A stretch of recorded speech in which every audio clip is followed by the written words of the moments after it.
Hello and welcome back to my channel Anurag law classes. हम पढ़ रहे थे KMBN MK01 और आज का हमारा टॉपिक है कंज्यूमर डिसीजन मेकिंग प्रोसेस। इसमें हमारा फर्स्ट पॉइंट आता है नीड रिकग्निशन। तो ये एक प्रोसेस है जहाँ पे कि कंज्यूमर आइडेंटिफाई करता है कि उसको गैप कहाँ पे आ रहा है उसकी करंट स्टेट और डिज़ायर्ड स्टेट के बीच में। एग्ज़ाम्पल ले लेते हैं, जैसे कि टूथपेस्ट ख़त्म हो गया तो ये एक ट्रिगर करता है कंज्यूमर को कि उसे और टूथपेस्ट ख़रीदना है। नीड जो है वो कभी भी अराइज़ हो सकती है, या तो वो इंटरनल ट्रिगर्स के द्वारा अराइज़ हो सकती है जैसे कि हंगर, या फिर वो एक्सटर्नल फैक्टर्स के द्वारा भी हो सकती है जैसे कि एडवर्टाइजमेंट। सेकंड पॉइंट आता है हमारा सर्च फॉर इंफॉर्मेशन। कंज्यूमर जो है इंफॉर्मेशन गैदर करता है और एक इन्फॉर्म्ड परचेज डिसीजन लेता है। इंफॉर्मेशन के सोर्स जो हैं वो इंटरनल और एक्सटर्नल सोर्स होते हैं। इंटरनल सोर्स में आते हैं पर्सनल एक्सपीरियंस और कंज्यूमर का मेमोरीज।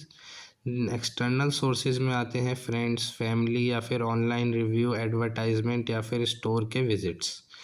तो जब जो सर्च है वो इन सर्च जो है प्रोडक्ट की इम्पोर्टेंस, कॉस्ट और कंज्यूमर इन्वॉल्वमेंट, इन सब फैक्टर्स के ऊपर डिपेंड करता है। नेक्स्ट आता है हमारा pre purchase evaluation of alternative.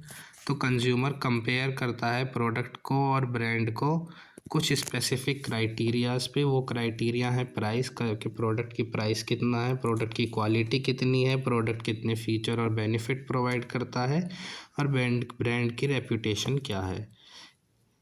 तो कंज्यूमर के पास कुछ टूल्स होते हैं जैसे कि ऑनलाइन कंपैरिजन, कस्टमर रिव्यूज़ या रिकमेंडेशन, जो कि इन्फ्लुएंस करता है pre purchase evaluation of alternatives को। एग्जांपल है इसका कि जब हम स्मार्टफ़ोन कंपेयर करते हैं कि हमें कौन सा मॉडल जो है स्मार्टफ़ोन का ख़रीदना चाहिए हमारे प्राइस, क्वालिटी, फीचर्स, इन सब के हिसाब से। फोर्थ पॉइंट आता है हमारा परचेज। तो इस परचेज के पॉइंट पे एक्चुअल परचेज होती है और ये इन्फ्लुएंस करता है जैसे अवेबिलिटी के, प्रोडक्ट की अवेबिलिटी कितनी है, प्रोडक्ट प्रमोट कितना किया जा रहा है, प्रोडक्ट के ऊपर कितने डिस्काउंट दिए जा रहे हैं, जो कि फाइनल डिसीजन को इन्फ्लुएंस करते हैं। कंज्यूमर जो है इन स्टोर परचेज भी कर सकता है, मतलब कि वो स्टोर के जाके एक फ़िज़िकल स्टोर के अंदर जाके भी वो परचेज़ कर सकता है प्रोडक्ट को, और वो ऑनलाइन शॉपिंग प्लेटफॉर्म्स के द्वारा भी प्रोडक्ट को परचेज़ कर सकता है। एग्ज़ाम्पल इसका है कि जब इवैल्यूएशन करता है कंज्यूमर कि उसे कौन सी ई कॉमर्स साइट से प्रोडक्ट ख़रीदना चाहिए।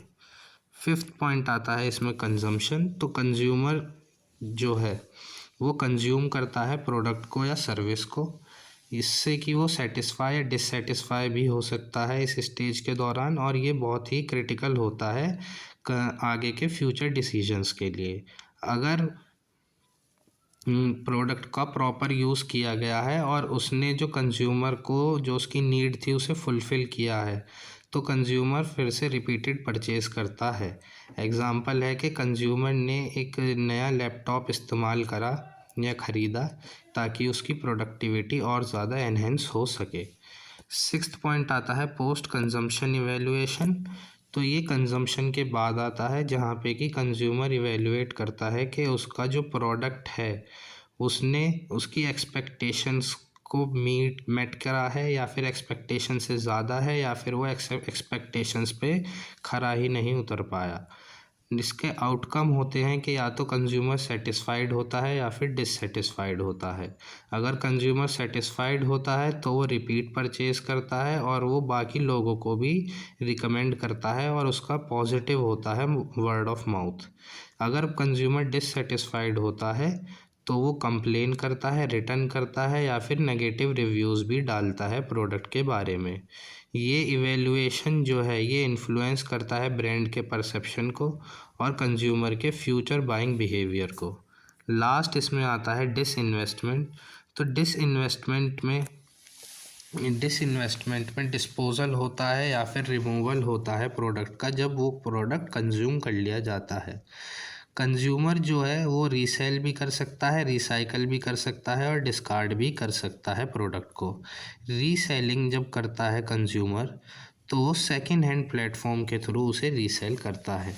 रिसाइकल जो है वो इको फ्रेंडली डिस्पोजल के लिए करा जाता है प्रोडक्ट का, और डिस्कार्ड करा जाता है कि जब वो प्रोडक्ट बिल्कुल भी इस्तेमाल करने लायक नहीं रह जाता तब। इसका एग्ज़ाम्पल है कि जैसे हम क्लोथ्स को, अपने पुराने क्लोथ्स को डोनेट कर देते हैं या फिर रिसाइकलिंग के लिए दे देते हैं अपने पुराने स्मार्टफोन को।